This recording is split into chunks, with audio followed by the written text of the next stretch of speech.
À la recherche de Sophie par Amilcar Mata. Chapitre 8. Horloge de la cité. L'horloge mythique. La journée s'annonçait très belle avec un superbe soleil, bien qu'il faisait encore frais. Pierre se réveilla de très bonne heure. Il descendit les escaliers, deux à deux. Tout lui paraissait beau. Le soleil préparait au printemps à venir.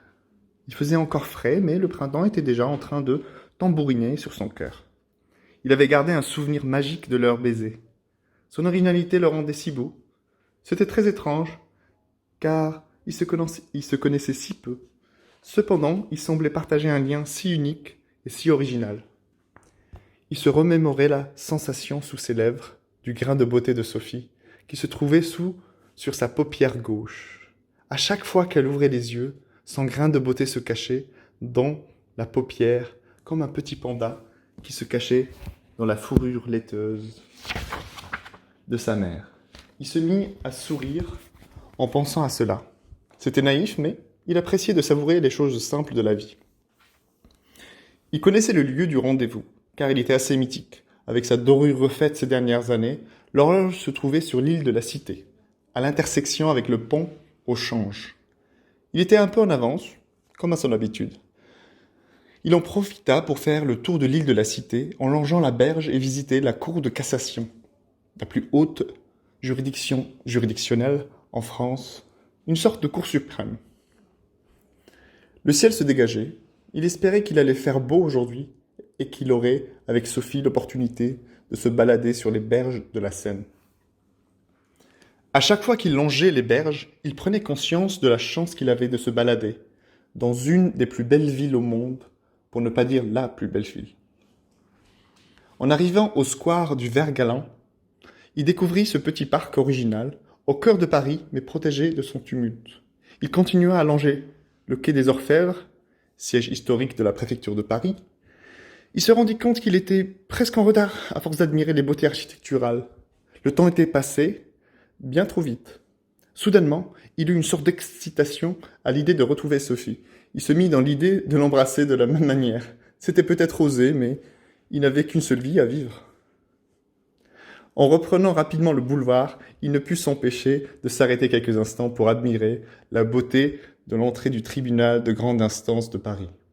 Il y était entré une fois pour assister à un jugement public. La grand-mère de Sophie. Il se mit devant l'horloge pour ne pas se faire surprendre une fois encore. Il était prêt. Un groupe de bus bruyants le déconcentrèrent un instant. Il sentit une présence derrière lui. Sophie était là. Il se tourna d'un coup et s'écria « Je t'ai eu !» Malheureusement, une vieille dame en voyage touristique sursauta de frayeur. Il devint rouge et écrevisse et se confondant en excuses complètement déconfit.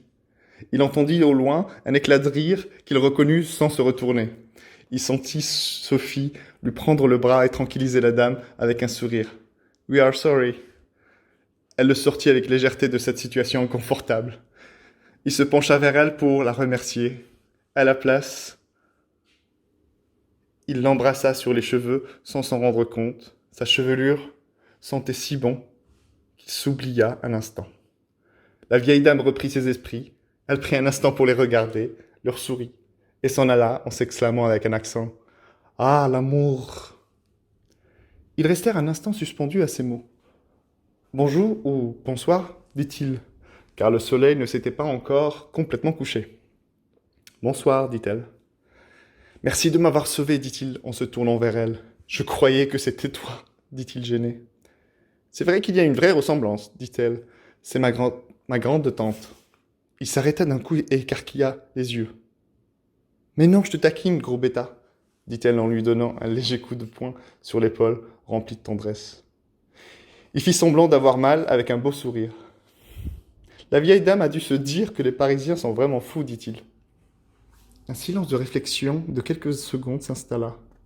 Ils pensaient chacun à l'impression que les Parisiens doivent donner aux touristes. Les Parisiens ne se rendaient pas toujours compte que dans toutes les villes du monde, les couples ne s'arrêtent pas souvent pour voler un instant à l'éternité au travers d'un baiser. Elle reprit en le regardant dans les yeux. « Ne t'inquiète pas, tu me surprendras une autre fois. »« Tu l'as fait plusieurs fois déjà, dit-elle mystérieuse. » Il la regarda simplement avec un sourire tendre et lui proposa d'un mouvement de tête d'aller voir cette horloge. C'est un tel bel ouvrage, tu ne trouves pas? Peut-être un peu moins de dorure ne lui aurait pas fait de mal, dit-il.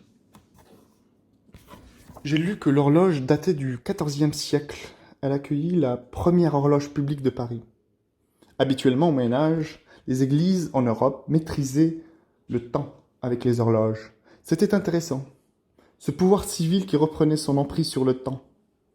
C'est drôle quand on y pense avec nos téléphones actuels. Qui a ce pouvoir? Dit-il rêveur. Oui, je me demande bien qui, dit-elle. C'est étonnant. J'aime beaucoup les grandes figures allégoriques. La loi et la justice. Elles ont été brûlées sous la Révolution, puis restaurées. Des objets symboliques.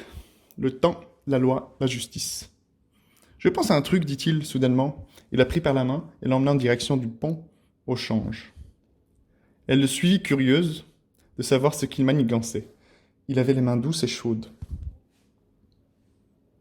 Le chant solennel.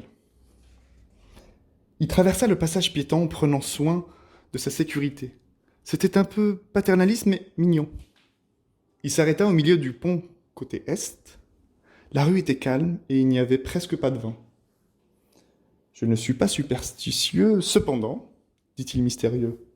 Il sortit de sa poche un bandeau de feuilles assez long et un stylo. Il lui dit sérieusement, « Une tradition veut que, si tu écris un vœu sur ce bandeau et que tu le brûles sur le pont au change, le destin changera. Veux-tu entendre la prophétie ?» dit-il sérieusement. Elle acquiesça de la tête. Il déclama dans un style tragique cornélien. « Écris sur un bandeau de feuilles ce que tu veux, brûle-le au-delà du pont au change. Le destin changera pour exaucer ton vœu, s'il brûle avant que la Seine le mange. Mais sais-tu vraiment ce que tu veux? Prends garde à la réalisation de ton songe. » Déclama-t-il comme un prophète antique avec emphase sur chaque syllabe et chaque rime. La solennité de ces mots contrastait avec la décontraction quelques minutes plus tôt.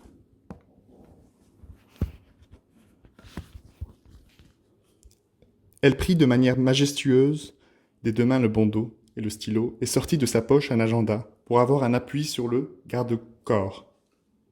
Le monde autour d'eux paraissait suspendu. Elle réfléchit sérieusement quelques minutes en regardant au loin. Elle prenait son temps pour bien choisir quel vœu elle souhaitait. Il regardait lui aussi au loin. Elle écrivait doucement, comme si son destin tout entier dépendait de chaque mot qu'elle utilisait. Quand elle finit d'écrire, elle porta le bandeau près du garde-fou du pont. Il prit sa main avec la sienne pour tenir le bandeau. Il sortit un briquet. Ils se regardèrent intensément. L'absence de vent lui permit d'allumer le bandeau facilement, sans même le regarder. Le bandeau commençait à brûler doucement. Plus il retenait le bandeau, plus il risquait de se brûler, et plus il y avait de chances que le vœu se réalise. Plus le bandeau serait court, et plus il aurait de chances de se réaliser sans que la Seine l'avale. Le bandeau brûlait déjà à sa moitié. Il se regardait toujours intensément. Il commençait à sentir la chaleur de la flamme approcher. Il y tenait toujours fermement. Puis, naturellement, avant de se brûler d'un même geste, ils le jetèrent au-delà du pont. Le reste de bandeau brûlait encore. « Fluctuat nec mergitur », dit-il d'une voix surnaturelle, cette devise de la ville de Paris. Battu par les flots, mais ne sombre pas.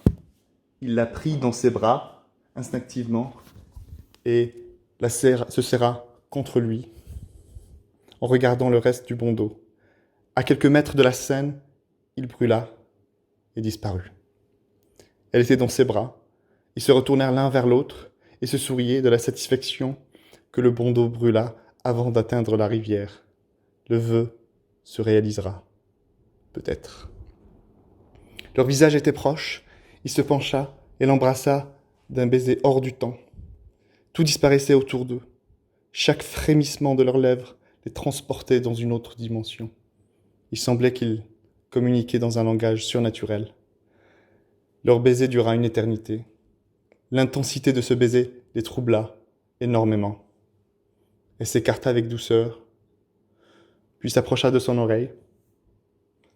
Il se pencha pour écouter ce qu'elle allait dire. Fin du livre. À la recherche de Sophie, par Amilcar Mata.